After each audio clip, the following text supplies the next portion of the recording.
What's going on, guys? Briar Rabbit here. Update 2.2 is upon us. We got the Challenge of Elders game mode, and I wanted to make a quick video here kind of telling you what I think about this. I will do a quick walkthrough just because I feel like it works for the review section of this video, but I don't think a lot of people are going to need a walkthrough, a how-to on these bosses. They're pretty simplistic. We've seen them before. It doesn't feel particularly new, but I do like the score attack kind of theme to the new Challenge of Elders. It makes it a little more hectic. It gives you a different way to fight, and I think depending on what the modifier is, this week obviously criticals give you more score, it will change over time, and it will be interesting from week to week. At least that's what I hope. Only time can really tell. So let's start with the first round. You're going to be fighting the Overmind Minotaur. This guy's main big power is that he can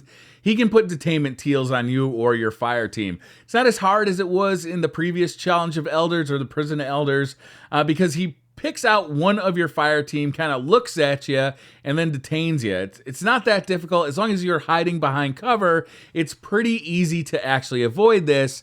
And since it's the first round, you really don't have to be that concerned with score because you get most of your score in the third round of the Challenge of Elders. Really, it's just about getting through the first round and the second round. With the Overmind Minotaur, it was really just about surviving and putting damage out as quickly as possible. Really not a whole lot to this one.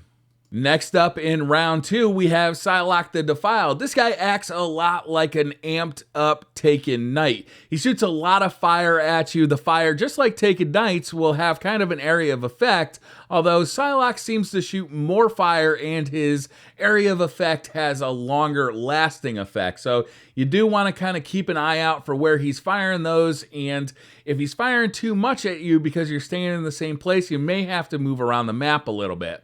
Again, you want to really focus on headshots here, and it wasn't that difficult. Just keep plugging away at him and try and kill him in the 5-minute time limit. Finally, the last boss this week is Pilot Servitor.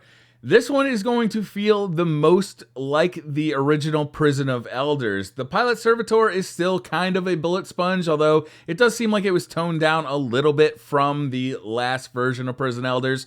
You can take him down fairly quickly. It really becomes a waiting game.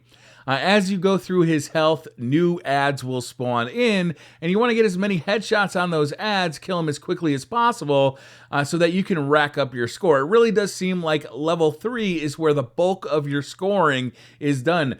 For instance, I think that we entered level 3 with about 6,000 points and ended up with about 31,000. So it really all comes down to that last third level.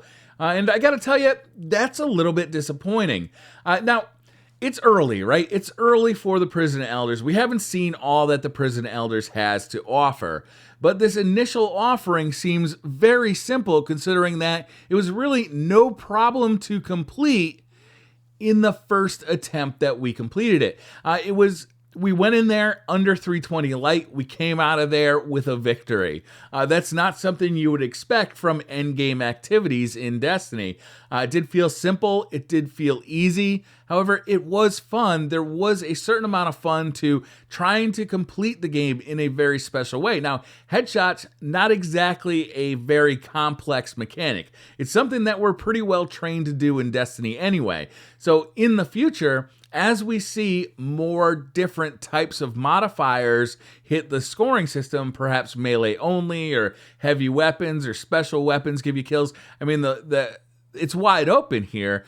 This could become more interesting and more challenging. And I would like to see it be a little bit more challenging. Right now, pretty much feels like a walk through the park, and I don't see a whole lot of staying power if it's that easy time after time. It's basically going to be kind of like doing the Nightfall, where you go in there with 2 friends, you get it done real quick, you see what your rewards are, you get out, and you kind of forget it. It's not a memorable experience like a raid, and that's kind of what I was hoping for out of my first Challenge of Elders experience. I'm not going to lie to you. So let me know down in the comments below what's your first Challenge of Elders experience has been. Do you like the new scoring mechanics? Is it adding replayability? Do you think it's going to be a long-term viable activity that we can participate in over the course of the summer? Or do you think you're pretty much just going to get in there, get your loot, and get out, and maybe go do some PvP or something? It's pretty easy. I can't imagine many people are going to need too much assistance here unless they're very, very low level, maybe 310, 300 or below.